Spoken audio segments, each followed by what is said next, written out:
The Writer's Dossier podcast is a proud member of the Authors on the Air Global Radio Network. No writers were harmed in the production of this podcast. I'm Mikael Sandeberg, and this is my Reader's Dossier.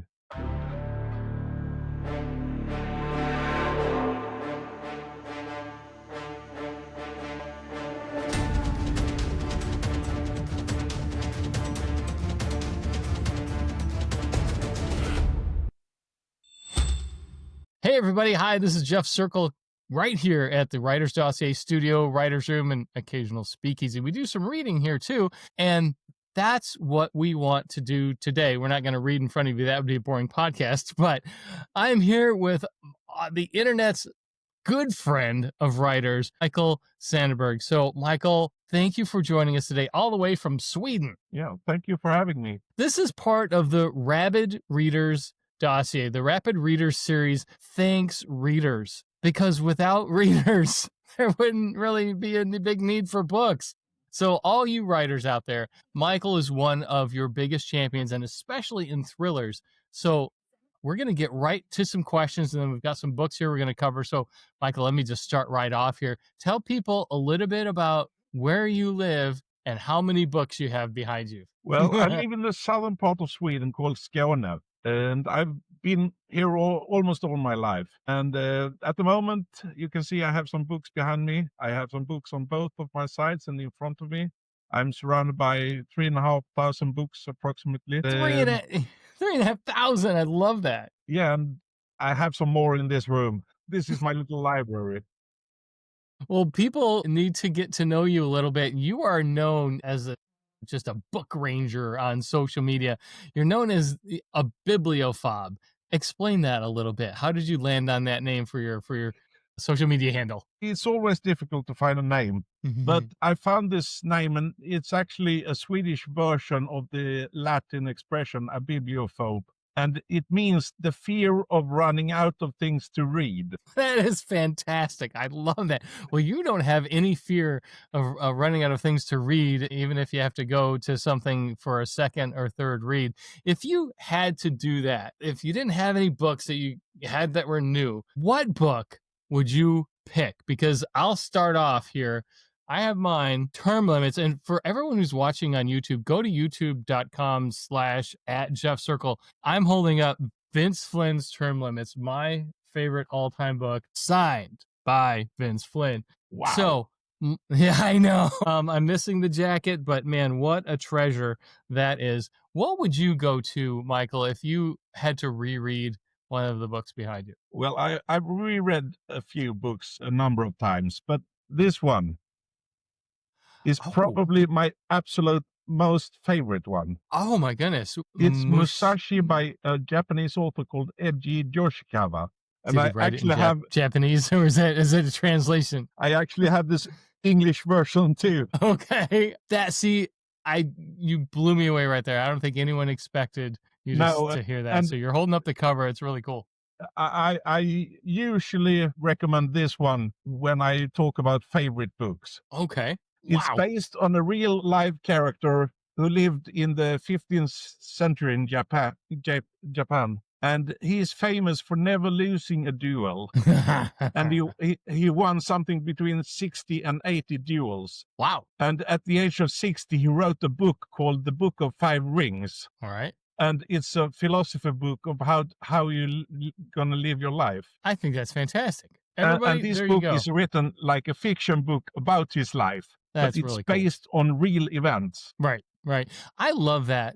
Books that have a real sense of authenticity from them, and it's usually from people who have actually done some of the work. I will go to a list of books here I have. If you've ever seen anything on the dossier, or if you listen to one of our craziest episodes or read one of the coolest dossiers, it's by a guy named T.R. Hendricks. My friend Tim wrote The Instructor and The Infiltrator. I know you've seen these. I've read them. Good authenticity there from an Army veteran. Another buddy of mine, Steve Stratton. I'm holding up Caribbean Harvest here. Can't go wrong with a Lance Bear Wolf novel. And Steve brings a lot of his background to the table. These books too.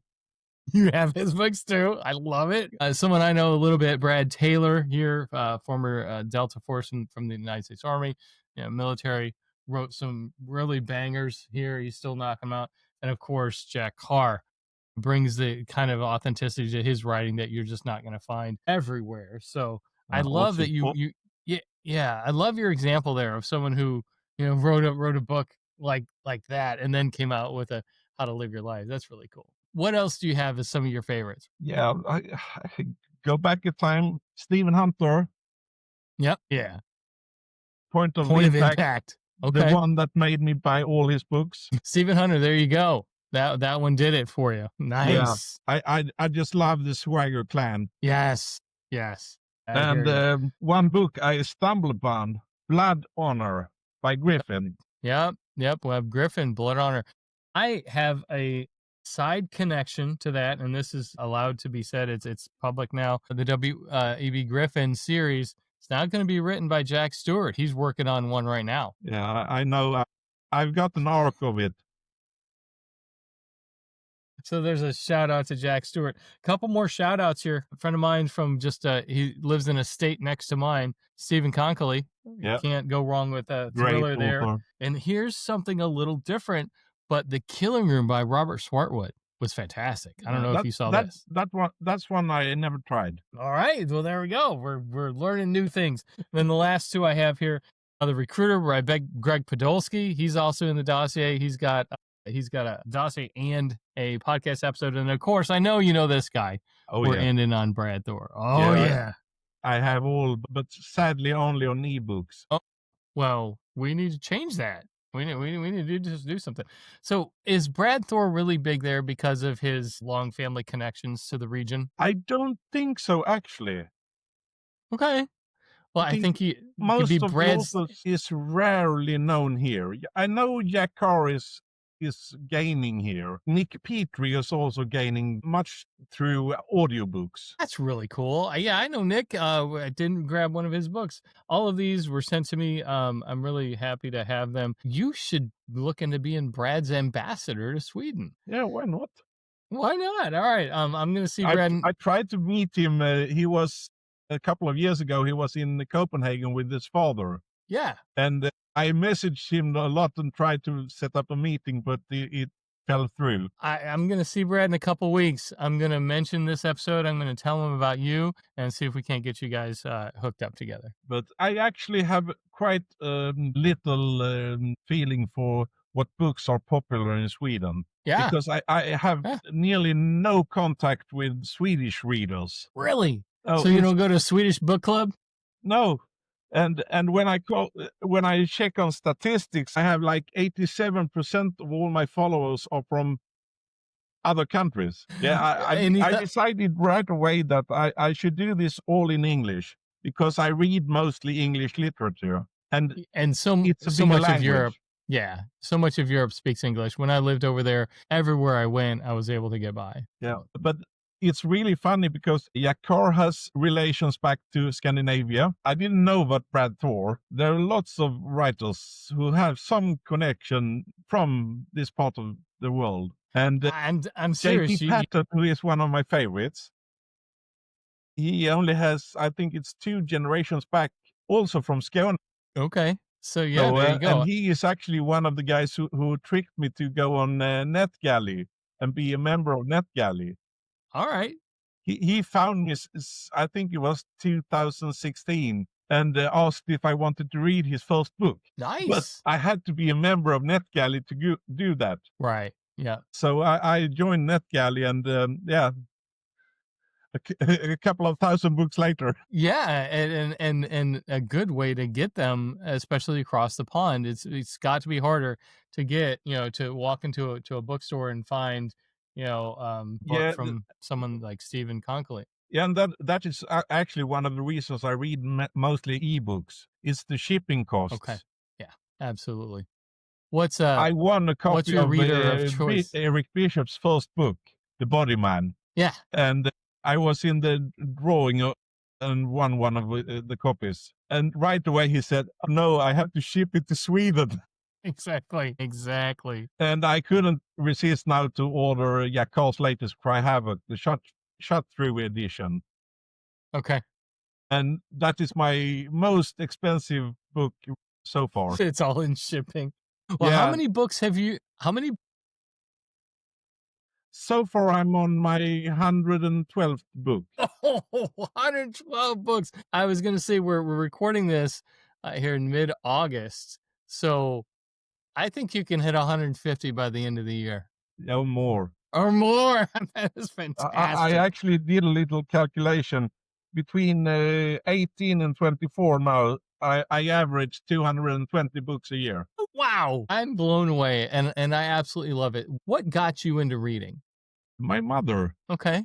she Tell me dragged me about to that. the library when I was little. So at the age of 7, 8, something like that. What were some of your biggest childhood books that we would know about over here? Well, James Fenimore Cooper Okay. and I don't know, C.S. Forester, the Hornblower stories. Okay. I don't know. Yeah, Morris West. All right. When did you get into thrillers? I think I was about 12, 13, something like that. Who were some of your first ones? Alistair MacLean, Morris West, much Alistair Man. MacLean. Okay. All right.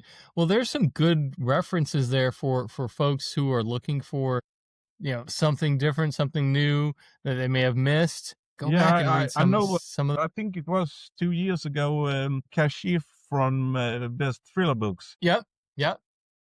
I tipped him about Morris West and he was going to look into it. The Morris guys West from is one he passed for many years ago, but I think still he is really good. And nowadays I hear many people talk about Vince Flynn and his Mitch Rapp series, but I think it all started with Robert Ludlum and his Jason Bourne. Yes, absolutely. Let me ask you a question, and this might be a little controversial. How do you feel about some of those original Vince Flynn's, Robert Ludlum's, the books that they actually wrote compared to the estate authors who are writing for those? Like we mentioned, Jack Stewart's doing that next Webb Griffin book.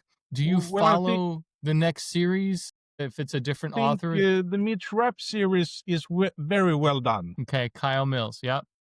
And I think actually Kyle did the right thing to stop writing. Because Oh yeah. some of the last books he wrote felt not really all there. Okay. And it's Don got to be Bentley tough. has done a really good job. Well, there's a shout out for Don Bentley for doing a good job. Yeah. And now I'm waiting for the latest. All right, waiting for the latest. Well, we got to get some good stuff to you. So, man, I can't thank you enough for coming on, and I can't thank you enough for what you do on social media to help share information about books that you found that you like, and keep reading. I know that a lot of people who follow the dossier and are listening or watching right now wish they had the time to read 222 books a year like you do. Yeah, So I don't have any friends. yes, you do. They're all on the pages of these books here. Just like Yeah, writers. We don't have friends either. They're all out of the keyboard. So Yeah, and on the internet. on the internet. So, man, keep doing what you're doing. Share with everyone all the things that you discover. We would love to meet up with you someday. And like I said, I'll let some folks know about you and we'll promote this episode. And again, it's part of the Rabid Reader series. Man, you are on the top of the mountain for the number of books you've read and for your support. So thank you so much. Yeah, and thank thanks you for for what joining me you do. here. You're welcome. So again, I just want to thank you for everything you do, Michael. Thanks for sharing the word about books that you find on the internet. A bibliophobe is where people need to go and follow you. You're huge on X, and are there I'm any on other X, social media? Instagram, Blue Sky, Goodreads. Sadly, I was thrown out from Threads. Okay. What about Facebook? Are you on Facebook? No, I never had Facebook. Okay. So Instagram, Blue Sky, and X. Everybody and Goodreads. Everybody go out and follow what Michael's doing. Bibliophobe, you'll find him there. ABIBLIOFOB. And you'll find the info in the show notes. Michael, thank you again for joining us all the way from Sweden. We're really happy to have you on the Rabid Reader series here on the Dossier podcast. It's good to see Thank you for having me. Oh, man, it's my pleasure. Thanks again. And take care in Sweden, man. You too. All right. Bye, everybody. Bye. The Dossier Podcast is a production of The Idea Academy.